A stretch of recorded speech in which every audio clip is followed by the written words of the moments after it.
You complete a routine nerve block. Everything looks stable. 2 minutes later, the patient says they feel strange. Then comes agitation.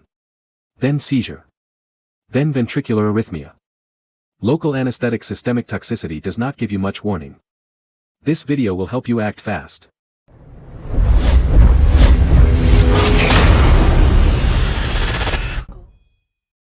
Local anesthetic systemic toxicity, or LAST, occurs when plasma concentrations of local anesthetic rise high enough to cause sodium channel blockade in the central nervous system and the myocardium. This may result from accidental intravascular injection, rapid systemic absorption from vascular tissue, or excessive total dosing relative to patient physiology. This is not simply overdose. It is toxic plasma concentration. In the brain, sodium channel blockade initially causes excitation, which explains tinnitus, metallic taste, agitation, and seizures. In the heart, it slows conduction velocity, widens the QRS complex, depresses contractility, and may precipitate ventricular arrhythmias or cardiovascular collapse. Highly lipophilic agents, particularly bupivacaine, bind strongly to myocardial sodium channels and carry higher cardiotoxic risk. Acidosis, hypoxia, pregnancy, liver dysfunction, and low cardiac output increase the free fraction and worsen toxicity. Early recognition is critical.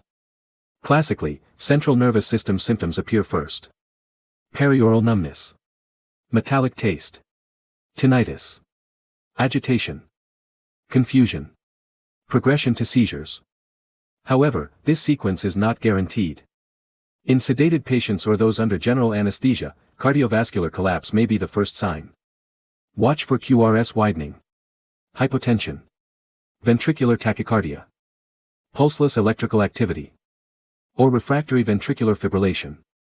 If cardiovascular instability occurs shortly after local anesthetic injection, LAST must be immediately considered.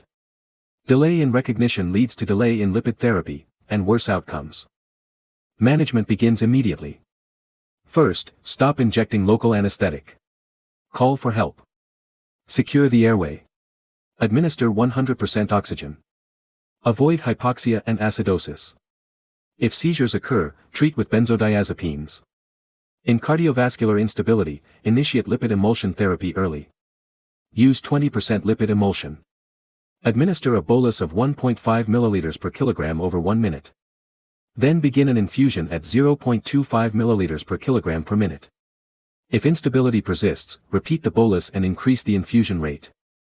Lipid therapy is not a last resort. It is early treatment in suspected LAST with cardiovascular compromise. Standard ACLS must be modified in LAST. Use small, incremental doses of epinephrine. Avoid large boluses. Avoid vasopressin. Avoid calcium channel blockers. Avoid beta blockers. Avoid additional sodium channel blockers, including lidocaine.